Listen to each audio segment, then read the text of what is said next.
Hello दोस्तों, in this report and analysis में आपका स्वागत है। दोस्तों, एक बार फिर से लाई हूं मैं आपके लिए हमारे डिफेंस इंस्टीट्यूट के मजेदार अपडेट्स। चलिए करते हैं पहले अपडेट की बात। IAF तेजस MK-1A फाइटर जेट को रेगुलर अपग्रेड्स देने को प्रायोरिटी देगा।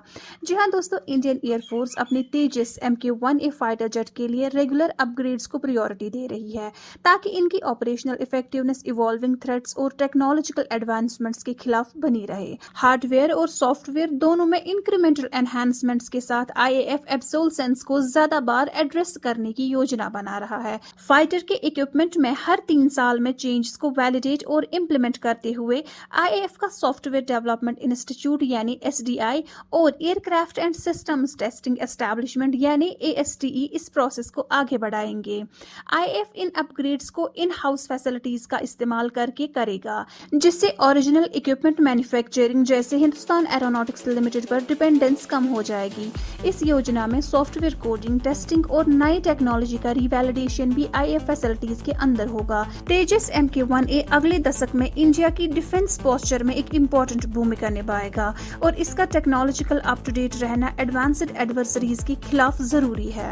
दोस्तों, बढ़ते हैं एक और अपडेट की ओर। एमका अपने EOTS यानी electro optical targeting system safer housing को दिखाने जा रहा है। दोस्तों, optics and allied engineering private limited ने इंडिया के एडवांस्ड मीडियम कॉम्पैक्ट एयरक्राफ्ट यानी एमका प्रोजेक्ट के लिए एक सेफायर हाउसिंग अनवेल की है, जो एयरक्राफ्ट की टारगेटिंग कैपेबिलिटीज को बढ़ाने और इसे global 5th generation fighter standards के साथ अलाइन करने में एक इम्पोर्टेंट कदम है। दोस्तों, आपको बता दें, EOTS एक high performance light weight multifunctional system है जो प्रिसिशन एयर टू एयर और air to surface targeting capabilities provide करता है।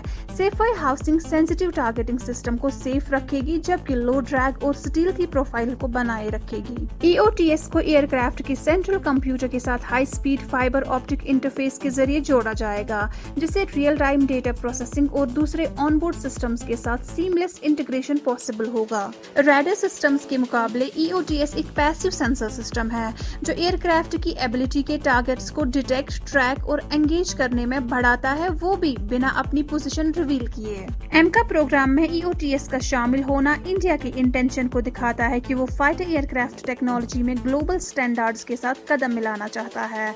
DRDO और ऑप्टिका का ये कदम इंडियन एयरफोर्स को एडवांस टेक्नोलॉजी से डेकोरेट करने का एक नेशनल एफर्ट है, जिसका एम सिचुएशनल अवेयरनेस और कॉम्बैट एफिशिएंसी को बेहतर बनाना है। दोस्तों, अगले अपडेट में आपको बताते चले, साब इंडिया के हेड ने ग्रिपन की अपग्रेडेबिलिटी को IAF के लिए एक इम्पोर्टेंट सेलिंग पॉइंट के रूप में हाईलाइट किया है। दोस्तों, साब इंडिया के एरोनॉटिक्स के मार्केटिंग डायरेक्टर ऋतुराज त्यागी ने ग्रिपन E की यूनिक कैपेबिलिटी पर जोर दिया है, उसकी कंटिन्यूअस अपग्रेडेबिलिटी के थ्रू, जो इसे फ्यूचर में रेलेवेंट बनाए रखती है।